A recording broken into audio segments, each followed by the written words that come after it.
ठीक है, आज के जो तुम्हारे टॉपिक रहेंगे लिस्ट, ब्लॉक एलिमेंट और डिव रहेंगे। एक दो तीन, ये तीन टॉपिक हो गए। और उसके बाद रहेगा आपका ऑडियो वीडियो, मतलब ऑडियो वीडियो कैसे लगाते हैं हम। ठीक है, वो चीज हम लगाना सीखेंगे आज। तो फर्स्ट ऑफ ऑल हम क्या करते हैं, जब भी हम ऐसा कुछ काम करते हैं तो हमें करना क्या होता है कि एक फोल्डर बनाना होगा। तो फोल्डर बनाने के लिए राइट क्लिक, न्यू पे जाना है और फोल्डर पे। और हम ऑडियो वीडियो बनाना सीखेंगे। सबसे पहले ऑडियो वीडियो लगा लेते हैं ताकि हमारा जल्दी हो जाए। तो मैंने लिखा वीडियो एंड ऑडियो। ठीक है, ऑडियो वीडियो लगाना सीखेंगे तो मैंने उसी नाम का एक फोल्डर बनाया। डबल क्लिक करेंगे और यहाँ पर TMD code space dot enter, code space dot enter. तो ये क्या करेगा, हमें डायरेक्ट रिडायरेक्ट करा देगा VS कोड पर। ये आ गए हम लोग VS कोड, वेलकम फाइल हटा दो और यहाँ पर से मैं कर देता हूँ इंडेक्स डॉट HTML। ठीक है, और बस शिफ्ट के साथ वन प्रेस करेंगे, हमारा HTML का कोड आ गया। ठीक है, ऑडियो वीडियो लगानी है हमें। तो ऑडियो वीडियो को अगर हम प्रैक्टिस करना चाहते हैं कि जैसे हमारे पास कुछ नहीं है पढ़ने के लिए कि हम कहाँ से पढ़ें, याद नहीं रहेगा, तो W3 स्कूल पे चले जाना। यहाँ पर सीधा वीडियो है तो इस पे चले जाना। तो यहाँ पर देखो ये वीडियो है उसने लगाई है, और ये वीडियो के सोर्स कोड उसने लगा के दिखाए हैं, ऑडियो के यहाँ पर लगा के दिखाए हैं इस तरीके से। ठीक है, तो बस हमें भी यही लगाना है। ये तो आपको करना क्या है, सिंपल। सबसे पहले HTML फाइल बना के इस पे राइट क्लिक करके ओपन विद लाइव सर्वर करो। ठीक है, ये आपकी फाइल ओपन हो गई। अब यहाँ पर सबसे पहले चाहिए मुझे वीडियो। तो मैं क्या करता हूँ, कोई भी वीडियो लगा देता हूँ। तो मैं करता हूँ स्पेस वीडियो डाउनलोड, सर्च करता हूँ, इस वेबसाइट पे चले जाता हूँ। तो यहाँ पर हमें डमी वेबसाइट मिल जाएगी, वो डमी वीडियोस मिल जाती है हमें। ठीक है, तो जैसे ये वीडियो है तो मैं इस पे क्लिक करता हूँ। ठीक है, तो ये वीडियो लगाना चाहता हूँ। तो मैं इसको यहाँ से फ्री पे क्लिक करके, जैसे मैंने फ्री पे क्लिक किया ये डाउनलोड हो गई। देखो ये कहाँ पर डाउनलोड हो गई, ये डाउनलोड नाम के फोल्डर में डाउनलोड हुई होगी। ये देखो, ये ध्यान से समझना, ये मैंने वीडियो डाउनलोड की। अब इस वीडियो का पहले रीनेम कर लेता हूँ। इसको कर देता हूँ अर्थ, और कुछ भी लिख देता हूँ, टू कर देता हूँ, अर्थ 2, इस टाइप से। ठीक है, अब इस वीडियो को मुझे अपने VS कोड में लाना है यहाँ पर। तो इस VS कोड में लाना है तो इस फोल्डर में हमें रखना पड़ेगा इस वीडियो को, ऑडियो वीडियो वाले में। तो हम क्या करते हैं, इस पे राइट क्लिक करते हैं, कॉपी करना है, और जहां पर भी ये वीडियो होगी, मतलब जहां पर ये फोल्डर होगा, वहां पर जाके पेस्ट कर देना। ये है वो फोल्डर जिसको हमने VS कोड में खोला हुआ है। इस फोल्डर में आना है, यहाँ पर राइट क्लिक करना है और पेस्ट कर देना। देखो ये वीडियो यहाँ पर आ गई। तो इस फोल्डर को मैंने VS कोड में खोला हुआ है, तो आपको यहाँ पर भी दिखने लगेगी। ठीक है, ये रही आपकी वीडियो, और ये रही आपकी वो वीडियो जो दिखाई दे रही है आपकी VS कोड में। आ जाओ। ठीक है, ये देखो।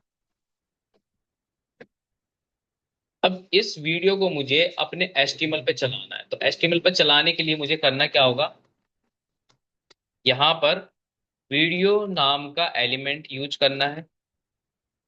और वीडियो के अंदर हमारा एक एलिमेंट होता है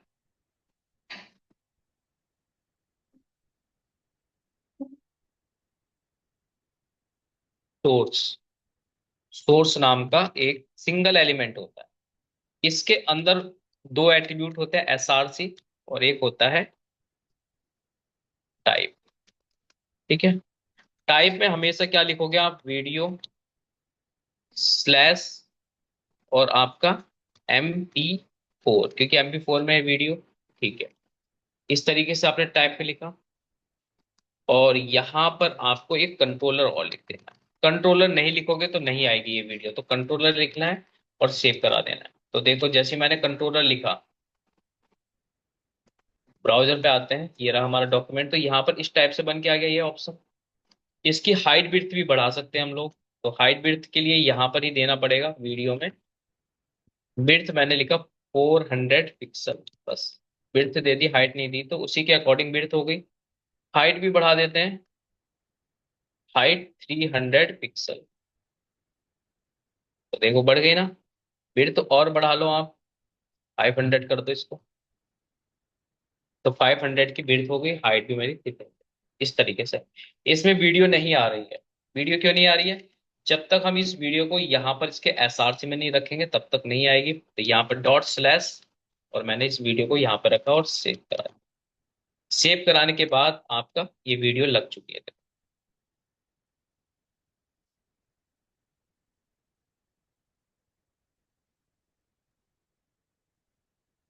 यहां तक समझ में आया?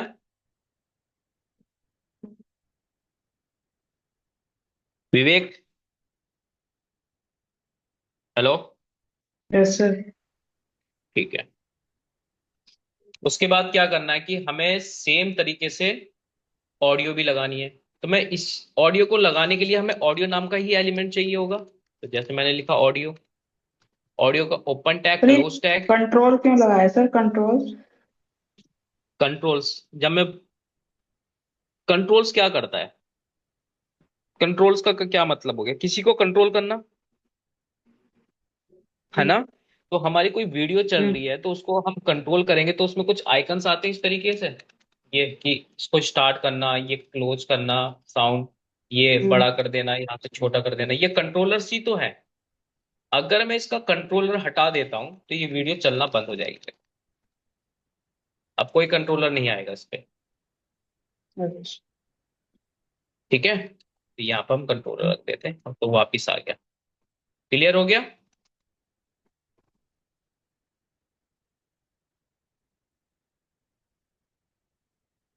उसके बाद हम लिखेंगे यहाँ पर सोर्स, और सोर्स का सिंगल एलिमेंट, और यहाँ पर लिखेंगे एसआरसी, और इसमें लिखेंगे टाइप।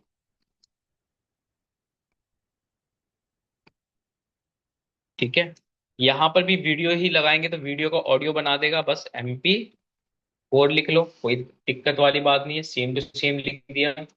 यहाँ पे डॉट स्लैश वीडियो लगा दी, जो वीडियो इसमें लगाई।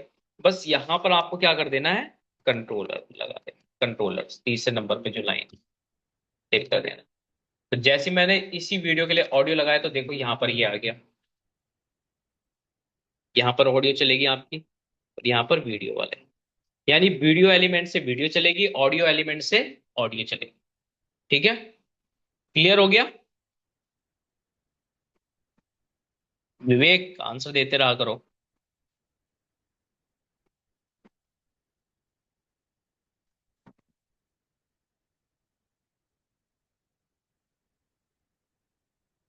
हेलो विवेक। Yes sir. हाँ, आंसर देते रहा करो, मुझे पता नहीं चलता ऐसे। हम्म। तो ऑडियो वीडियो ऐसे लगाते हैं। अब मैं इस वीडियो में एक पोस्टर लगाना चाहता हूँ। पोस्टर कैसा? जैसे यहाँ पर एक यूट्यूब है, ठीक है। अगर आप यूट्यूब पे जाते हैं तो यहाँ पर एक थंबनेल लग के आता है, जैसे ये है थंबनेल।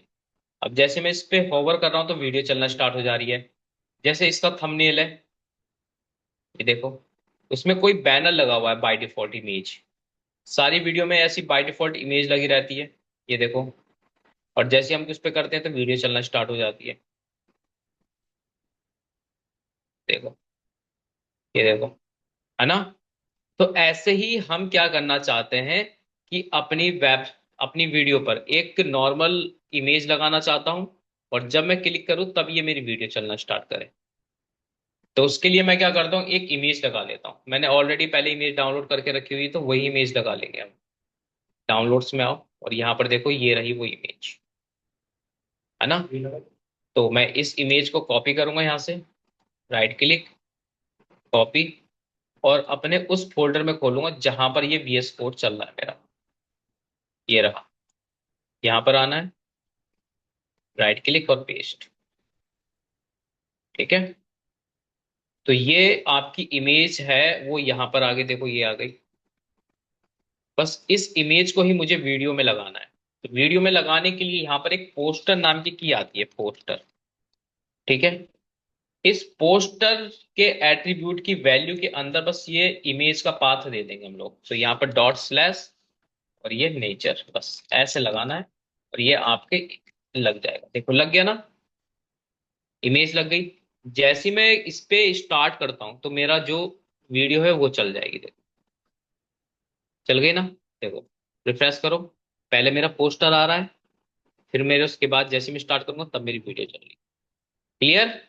तो ऐसे हम ऑडियो वीडियो लगाते हैं एचटीएमएल के। यहां पर किसी का डाउट?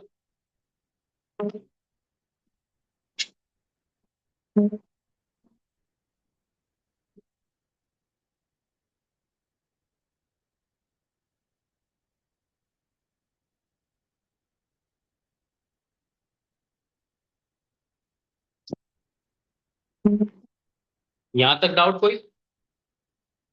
ठीक।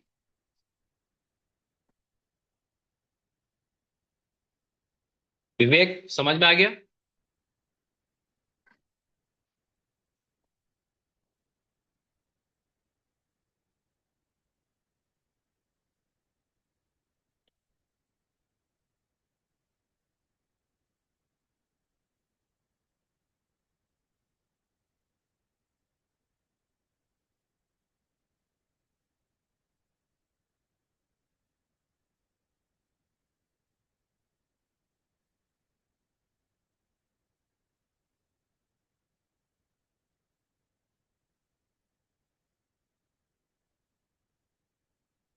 अरे विवेक कहाँ चले जाते हो यार आप?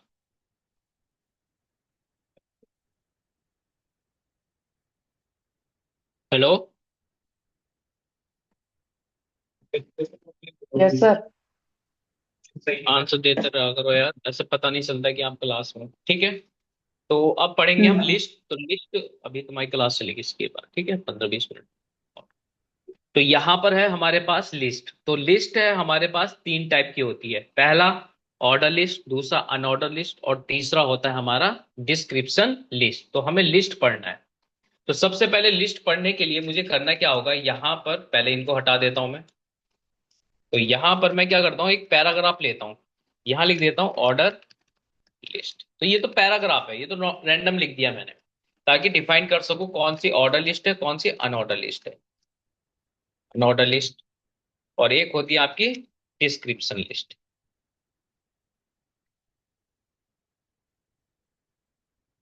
डिस्क्रिप्शन लिस्ट, तो ये आपकी तीन लिस्ट होती है, ठीक है। तो यहां पर तो सिंपल सा भी ये पैराग्राफ की तरह आएगा।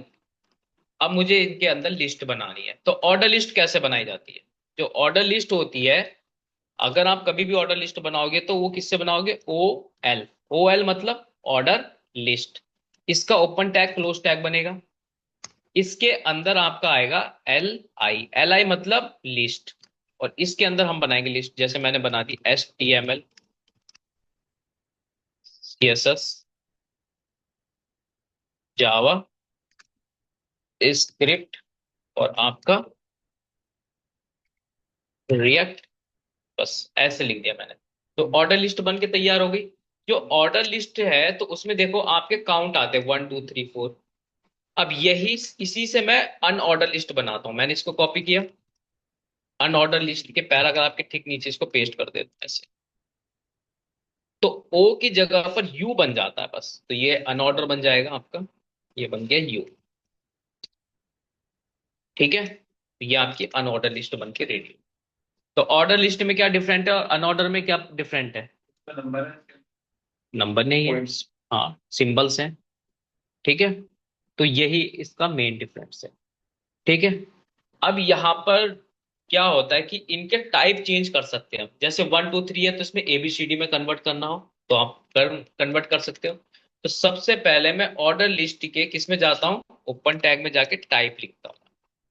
जैसे ही मैं टाइप लिख रहा हूँ तो इसने बता दिया कि आप इतने टाइप लिख सकते हैं इसके अंदर।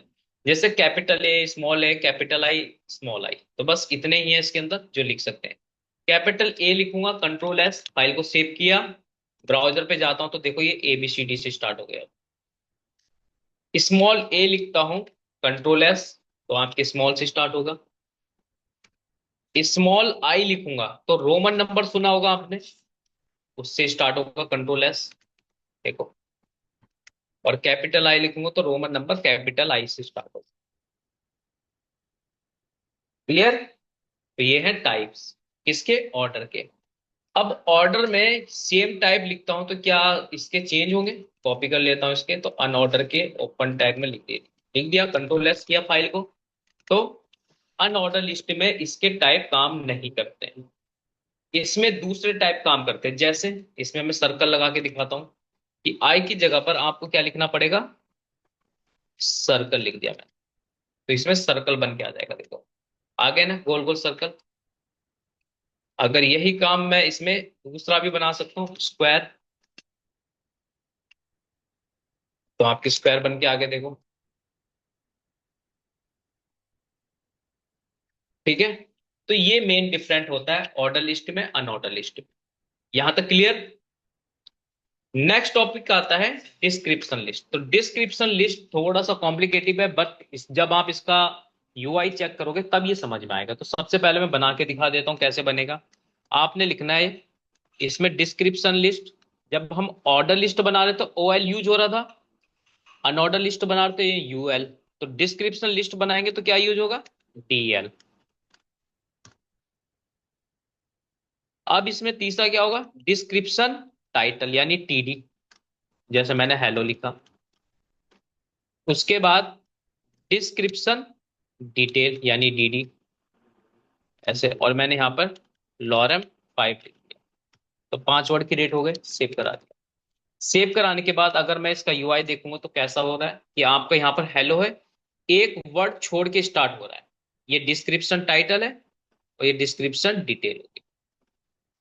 तो इसके लिए यूज होता है आपका क्या, डिस्क्रिप्शन लिस्ट। क्लियर हो गया। ठीक है, तो मैं इसका स्क्रीनशॉट ले लूँ जरा, ताकि आपको भेज दूँ।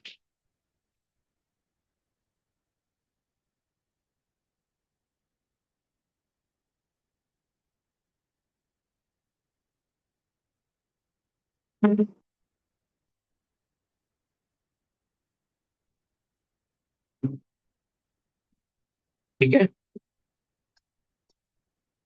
यहां तक क्लियर सर हो गया इसमें ना सभी को। बोलो बोलो।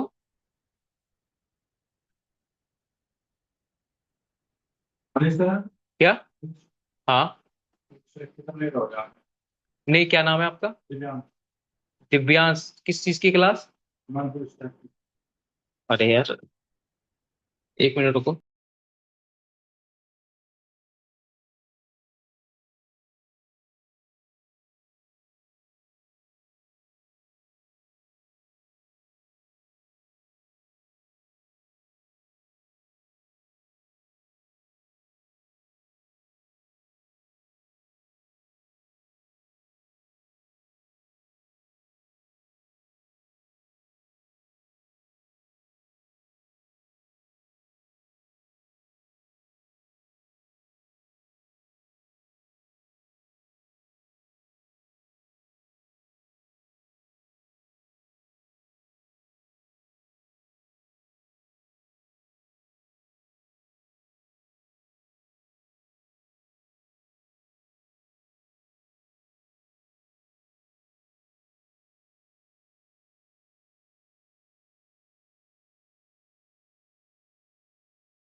हेलो। हाँ विवेक, कुछ बोल रहे थे आप? फिर इसमें डी टी डी टी और डी डी क्या है? टी और डी टीटी मतलब मतलब, बेसिकली। ईटी मतलब डिस्क्रिप्शन टाइटल। अब जैसे होता है ना हेडिंग एक तरीके की और उसका पैराग्राफ, तो ऐसी आपका डी से मतलब डिस्क्रिप्शन टाइटल। अगर आप किसी भी एलिमेंट पे जाओगे तो आपको उसका रिस्पॉन्स यहाँ पर मिल जाएगा। हम्म। ठीक है। तो यहाँ पर देखो इसने बोला भी हुआ है डीटी, तो इसको बोलते हैं डिस्क्रिप्शन टाइटल, और ये है डिस्क्रिप्शन डिटेल, और ये है डिस्क्रिप्शन लिस्ट। ठीक है। ओके। इसका यूज सिर्फ इस टाइप का डेटा बनाने के काम आता है कि आपका एक वर्ड आगे है और एक जो दूसरा सेंटेंस स्टार्ट होगा, थोड़ा सा गैप बना के आगे से स्टार्ट होगा, बस इसलिए इसका यूज किया जाता है। क्लियर? हेलो। ओके, हाँ सर, क्लियर। ठीक है। अब उसके बाद पढ़ते हैं हम ब्लॉक एलिमेंट और इनलाइन एलिमेंट। ठीक है। तो देखो यहाँ पर ब्लॉक एलिमेंट है, डिव है, ये हम टॉपिक खत्म कर देते हैं, एक दो तीन, और ऑडियो वीडियो हमारा हो चुका है। उसके बाद कुछ टॉपिक बचेंगे, आई फ्रेम और हमारा एक दो है इसमें से सिमेंटिक्स एलिमेंट्स कौन कौन से होते हैं, हमारा फॉर्म बचेगा और इनपुट बचेगा, तो हमारा एचटीएमएल भी खत्म हो जाएगा, मतलब ऑलमोस्ट एक या दो क्लास में हमारा खत्म हो जाएगा। ठीक है। तो सबसे पहले हम क्या पढ़ने वाले हैं, ब्लॉक एलिमेंट। अब ब्लॉक एलिमेंट क्या होते हैं? देखो, ऐसे एलिमेंट जो न्यू लाइन से स्टार्ट होते हैं, ऐसे एलिमेंट जो न्यू लाइन से स्टार्ट होते हैं उनको कहते हैं ब्लॉक एलिमेंट।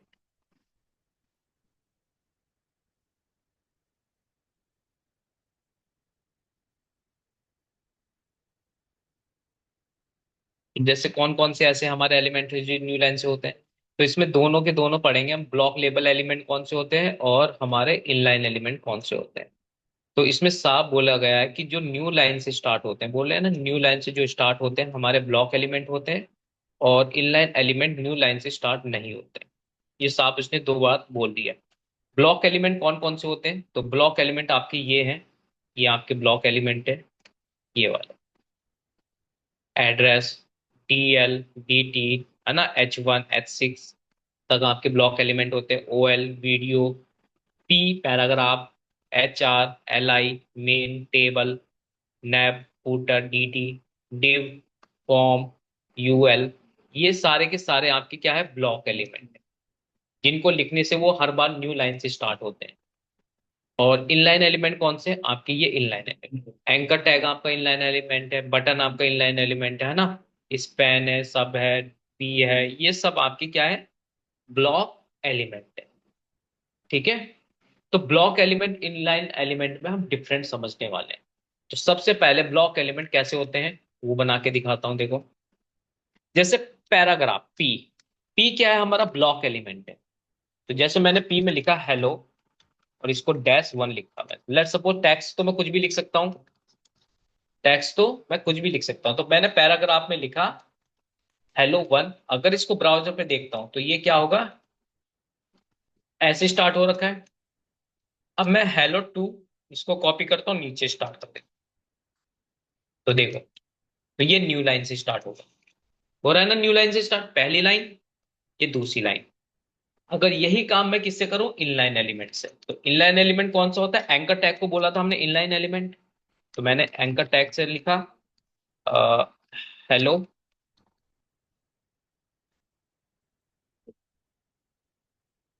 इसको इनलाइन लिख देता हूँ, इनलाइन और -1, और इसको इनलाइन -2।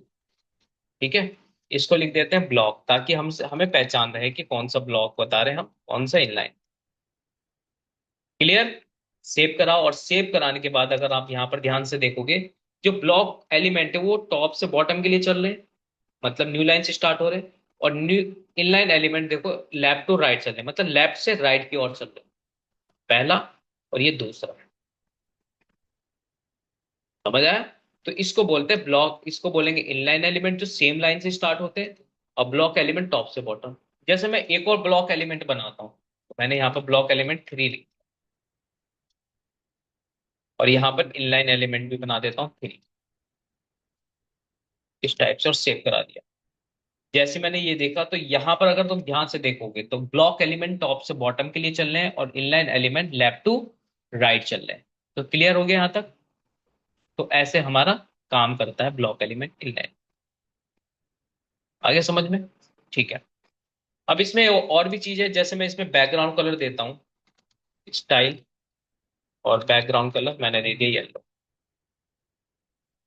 तो यहां पर जो मैंने ये लिखा है इसको बोलते हैं इनलाइन सीएसएस। तो मैंने स्टाइल नाम का एक एट्रीब्यूट लिया, उसकी वैल्यू के अंदर मैंने बैकग्राउंड कलर येलो दिया। देखो तो इसका जो विड्थ है देखो पूरी घेर रहा है। सभी में लगा देते हैं धीरे धीरे, यही चीज उठाई मैंने, इसमें भी लगा दी, इसमें भी लगा दिया, सब में लगा देता हूं।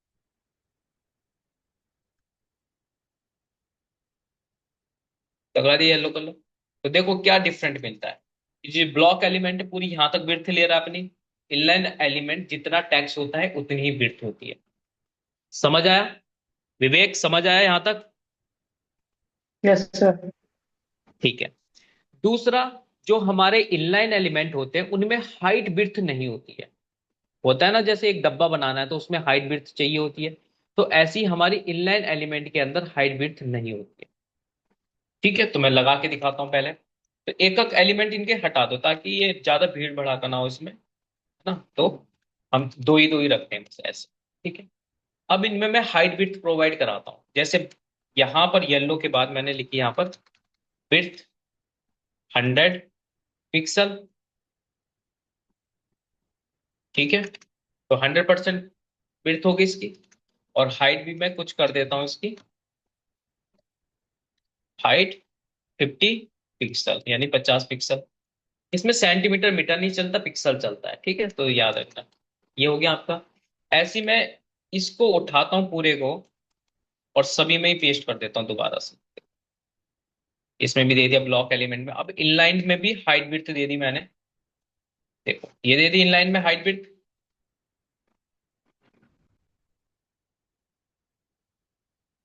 अब हाइट विड्थ दी तो देखो, अरे इसका क्या हो गया? ओके। ठीक है,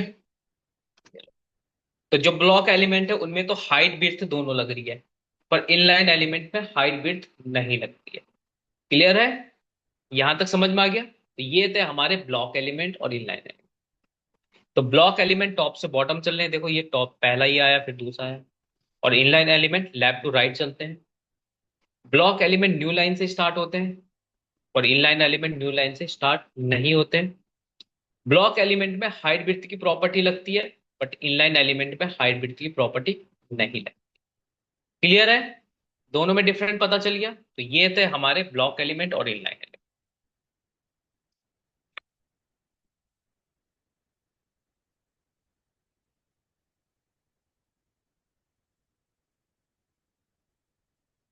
समझ में आ गया ना? ठीक है।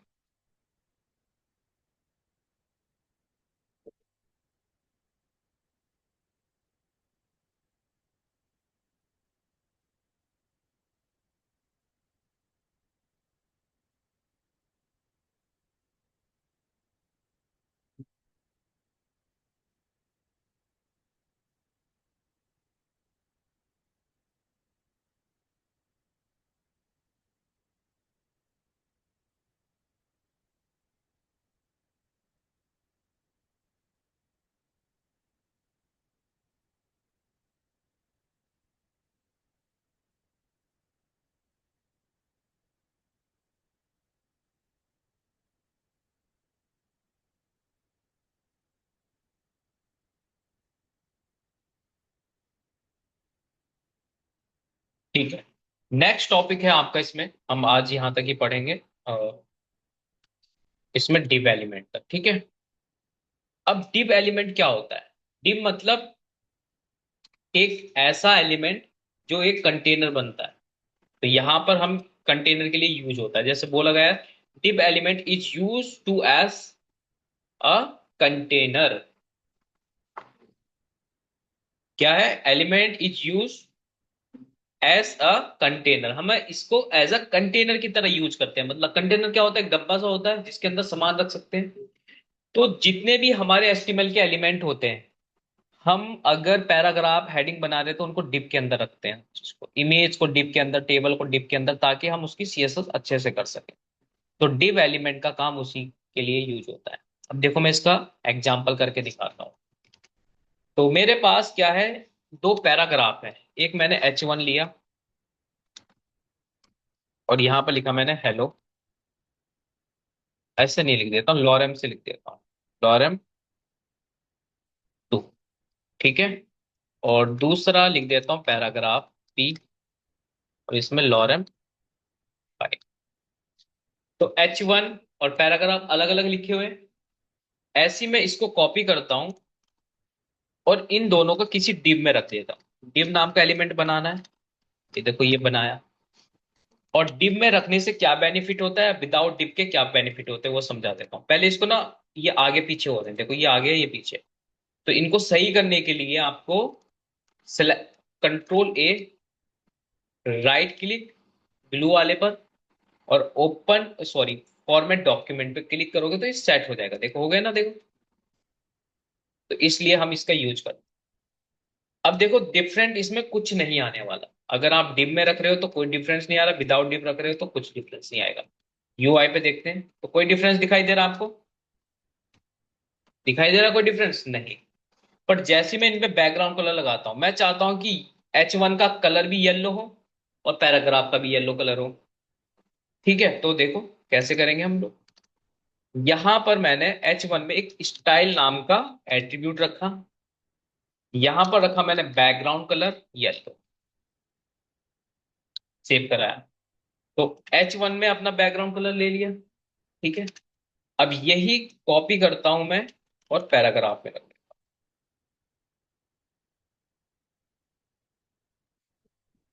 रखा। अब देखो क्या डिफरेंस आया। इन दोनों के बीच में एक स्पेस है, H1 और पैराग्राफ के बीच में, तो इनका पूरा कलर कवर नहीं हुआ है। नहीं हुआ। अगर यही कलर मैं डिव में रख दूं तो, और डिव के अंदर H1 और पैराग्राफ रखता हूं इस टाइप से, तो देखो क्या बेनिफिट मिलता है डिव के अंदर रखने से। देखो इन दोनों का बीच में जो गैप आ रहा था वो तो गैप रहेगा, पर इनके पीछे बैकग्राउंड कलर आ गया जिसमें गैप नहीं है। इसलिए हम चीजें डिव में रखते हैं। ठीक है। ताकि हम डिव पर क्लास लगा के उसका बैकग्राउंड कलर पूरा सेट कर सकें।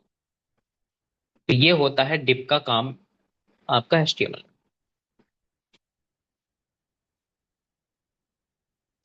विवेक आया समझ में यहां तक?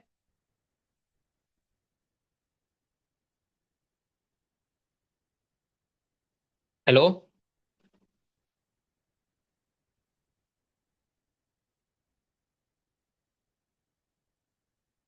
हेलो विवेक।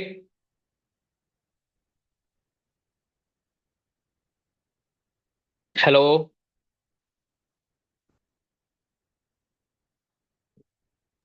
अरे विवेक आवाज आ रही है? यस, यस सर, हाँ। क्लियर। या क्लियर है यहां तक? हम्म। ठीक है। लास्ट टॉपिक है आपका आई फ्रेम। आई फ्रेम भी पढ़ा देता हूं ताकि बाकी के भी हो जाए। ठीक है। तो यहाँ पर हमारे पास क्या है, एक आई फ्रेम नाम का टॉपिक है। ये आईडी और क्लास ये CSS के टॉपिक हैं, तो उसमें ही पढ़ाएंगे हम लोग इसको। तो हम पढ़ेंगे आई फ्रेम। आई फ्रेम का यूज होता है किसी अपनी HTML पेज पर दूसरी वेबसाइट को दिखाने के लिए। ठीक है। तो जैसे हम यूज करके दिखाते हैं इसको। तो मैंने क्या किया है, यहाँ पर आई फ्रेम नाम का एक एलिमेंट यूज करेंगे। तो आई फ्रेम को कैसे यूज करते हैं, आई फ्रेम का ओपन टैग क्लोज टैग, और इसके अंदर हम यूज कर लेते हैं अपना, क्या यूज होगा, एक मिनट जरा। देखो यहां से आप देख सकते हैं SRC यूज होता है। क्या यूज होता है, SRC। तो आई फ्रेम के ओपन टैग में हम यूज करेंगे SRC। यूज किया।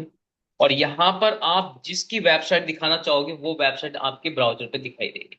पहले इसको फाइल को सेव करो। तो जब मैं इसको लगाता हूं तो एक फ्रेम बन जाता है, यहाँ पर एक बॉक्स बन जाता है। अब मैं इस बॉक्स को बड़ा करना चाहता हूँ। देखो इसको विड्थ देता हूँ पहले, विड्थ 800 पिक्सल, और हाइट 500 पिक्सल। तो मैंने यहाँ पर एक फ्रेम बना दिया, बन गया फ्रेम। देखो यहां से लेके यहां तक इसकी विड्थ हो गई ना। यहां से यहां तक इसकी विड्थ है, और यहां से यहां तक इसकी हाइट हो गई। अब इस बॉक्स के अंदर ही मुझे क्या दिखाना है, इसमें दूसरी वेबसाइट को ऑन करके दिखाना है। तो देखो, मैं चाहता हूं डोकैट की वेबसाइट को दिखाएंगे हम लोग, डोकैट इंडिया। कॉपी कर लो इसका यूआरएल, और इसके यूआरएल को आप कहाँ डाल दोगे, अपने आई फ्रेम के एसआरसी के वैल्यू में। बस इतना लिखना था आपको। इतना लिख के ही आपके यहाँ पर वेबसाइट ओपन हो गई देखो, डुकेट की वेबसाइट। पहला यूज आई फ्रेम का। ठीक है, तो यहां तक समझ में आएगा आई फ्रेम कैसे यूज हो रहा है।